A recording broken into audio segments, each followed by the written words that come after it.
क्या है ना कि ये जितने भी रीजंस चेंजेस जो मोदी जी ने घोषणा की है हैदराबाद के मीटिंग में, इसके पीछे क्या है कि युद्ध चालू है ईरान और यूएस के बीच में।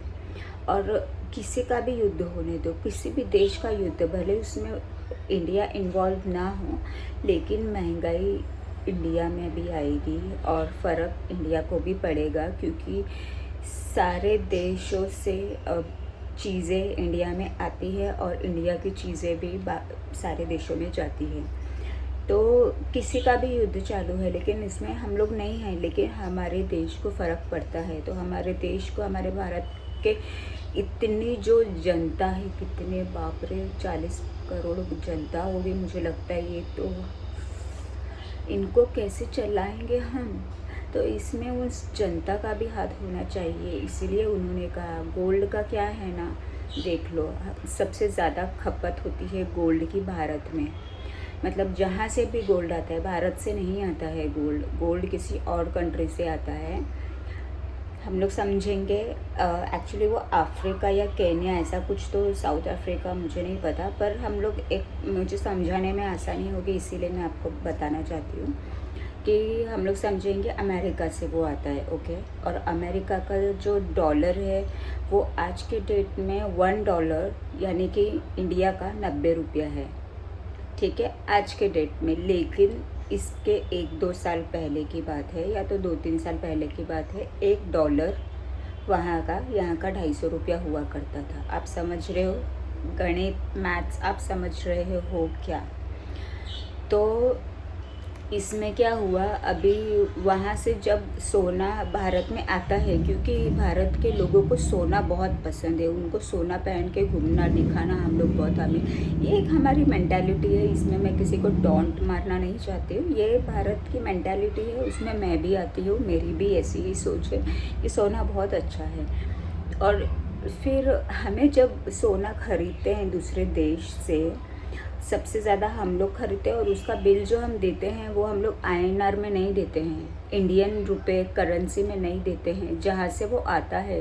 जैसे कि मैंने कहा, समझो वो अमेरिका से आता है, तो हमें अमेरिका का $1 यानी कि यहाँ का 250 रुपया पहले, आज अमेरिका का $1 यानी कि 90 रुपया इंडिया का, तो हमें USD डॉलर के हिसाब से बिल पेमेंट करना पड़ता है। तो उतना पैसा इंडिया का अमेरिका में जाता है सोने के लिए, और इसीलिए यहाँ पे सोना महंगा होता है। तो महंगाई बहुत बढ़ चुकी है, इसीलिए और आगे महंगाई ना बढ़े, ताकि तुम्हारे खाने के भी वांदे ना हो जाए। हल्दी, नमक, जीरा, जो एक माचिस की डब्बी आज ₹1 की मिलती है, वो कल जाके ₹5 की ना मिले। इसीलिए उन्होंने ये कहा है कि थोड़ा सैक्रिफाइस करो, थोड़ा 1 साल तक सोना मत खरीदो। हमारे देश का पैसा दूसरे देश में नहीं जाना चाहिए, हमारे देश का पैसा हमारे देश में ही काम आना चाहिए। इसीलिए थोड़े दिन पहले ऐसा भी निकला था कि सोना, ओल्ड गोल्ड सेल मत करो, ऐसा कुछ तो एडवर्टीज़मेंट आता था।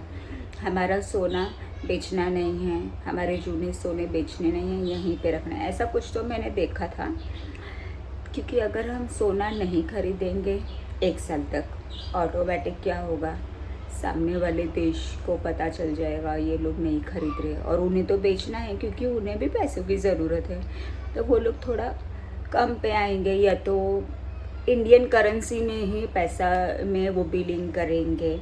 और हम चाहते हैं, मोदी जी चाहते हैं, देश चाहता है कि हम INR रुपये को पक्का करें, उसकी कीमत को बड़ा करें। ये बिल्कुल सही बात है, ये तो अभी बात चालू है, लेकिन पिछले साल से मुझे मैंने पैसा सेव किया था गोल्ड ख़रीदने के लिए, लेकिन गोल्ड इतना महंगा हो गया था कि मैंने सोचा पैसा मेरा आधा है और उतने में सोना नहीं आएगा, इसलिए मैंने आईफोन ख़रीद लिया। तो फिर यही बात है कि पैसों की कीमत आधी हो चुकी है, तो इसीलिए उन्होंने कहा कि 1 साल तक गोल्ड मत खरीदो, ताकि सिचुएशन हाथ में आ जाए जब गोल्ड की डिमांड ही नहीं होगी, तो सामने वाला ऑटोमेटिक अपने भाव कम कर देगा और हमें भाव कम कर देगा, या तो कॉम्प्रोमाइज़ करेगा या तो करेंसी में रुपए में वो बिलिंग करेगा, कुछ भी हो सकता है। तो जस्ट ये करना है ताकि हमारे लिए फ़ायदा हो, क्योंकि तो अब इंडिया के लोग ही बोलते हैं ना, सोना कब नीचे आएगा, सोना कब नीचे आएगा। सोना अब नीचे आएगा